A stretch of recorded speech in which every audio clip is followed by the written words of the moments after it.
Você é assessor de assuntos internacionais da presidência e esse é um cargo muito interessante, porque a gente ouve falar muito no Brasil, na imprensa, que a imagem do Brasil lá fora é péssima com o Bolsonaro, que ele arruma muito problema, que ele fala as coisas da cabeça dele, como a gente sabe, né? Você deve fazer um discurso, ele chegar lá deve falar outra coisa, cara. E o Bolsonaro é um cara muito polêmico e de muito difícil de compreender exatamente as palavras, né?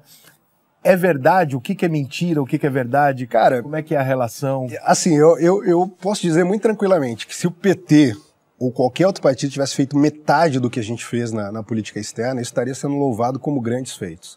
O Brasil conseguiu reajustar todo o panorama de política externa brasileiro, distanciando de uma série de opções ideológicas que havia no passado, como Venezuela, Cuba, e que o Brasil entrava quase como só o ônus de dar um suporte logístico e financeiro para essas ditaduras por questões ideológicas, realmente. A gente era fiador deles?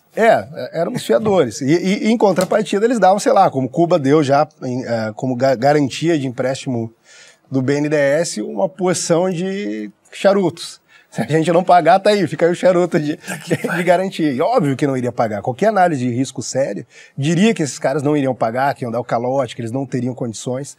Então era quase que uma instituição de caridade financiando ali. Você pega Cuba, ela tem essa tendência quase que parasitária, né? No primeiro momento ela dependeu muito ali da União Soviética, depois quando cai a União Soviética, criam aqui o Foro de São Paulo e os protagonistas eram Lula e o Fidel Castro, mas uma das grandes preocupações é, da onde vai vir a sustentação de Cuba agora? Cuba não se sustenta sozinha, não garante aquilo lá sozinho, por mais que já esteja caindo aos pedaços, por mais que já seja bastante problemático. Então aí, no primeiro momento, através do Foro de São Paulo, eles conseguem montar uma rede de solidariedade aqui e conseguem garantir um apoio logístico, financeiro, para Cuba. O Brasil entra com um papel de protagonista no momento ali, sendo o grande garantidor de Cuba num certo período. Depois a Venezuela, que manda para lá, sei lá, 100 mil barris de petróleo por dia num determinado período, em troca de serviços como mais médicos, esse tipo de coisa. O Brasil também com mais médico, né? Foi o primeiro país a implementar isso. Depois o presidente Bolsonaro denunciou isso, inclusive hoje está sendo investigado em cortes de direitos humanos por trabalho escravo, que efetivamente era o que o cara trabalhava, recebia 10% do salário, o resto ia pro regime, depois teve um ajuste, caiu para 75%, ia pro regime, o cara ficava com o resto. E, enfim, então tinha todos esses problemas e era não, o Lula fala com todo mundo, o Lula vai para todos os lugares. O presidente também, o presidente falava com o Trump, fala com o Biden. Hoje mesmo recebeu uma ligação do Putin solicitada pelo Putin. Do outro lado, você tem líderes de todos os lugares que se aproximaram do Brasil. Só que, onde você vê os resultados efetivos disso? Primeiro, quando a gente entrou, uma das coisas que se falava muito, o Brasil tem agora uma preferência ideológica por Israel e isso ameaça os nossos interesses comerciais.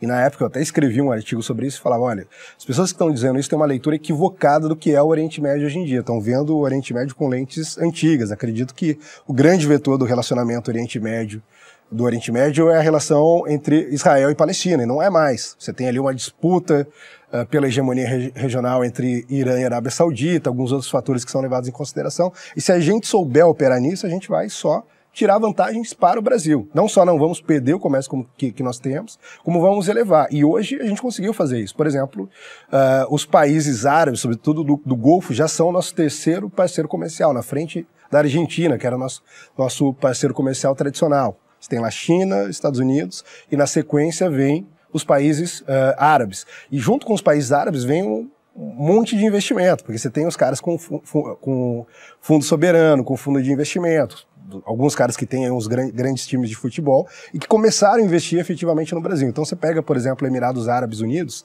os caras começaram a colocar muito dinheiro aqui em infraestrutura crítica, em óleo e gás, em setores que antes a gente tinha praticamente uma única fonte de investimento, que era a China, e aí criava uma dependência que, independentemente de qual fosse o país, fosse China, fosse Estados Unidos, não é bom para país nenhum. Você nunca pode ficar na mão de um único investidor, de um único parceiro.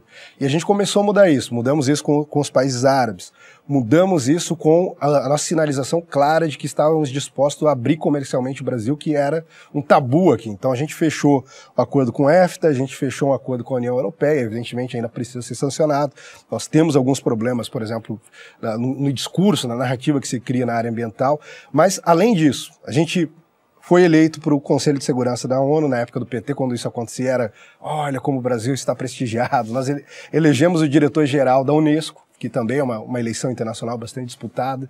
Nós colocamos um juiz na Corte Interamericana, e tudo isso com apoio quase que unânime. No caso do Conselho de Segurança, foram 194 países votando para o Brasil. Alguns se abstiveram, Cuba, Venezuela, mas nem tiveram a coragem de votar contra.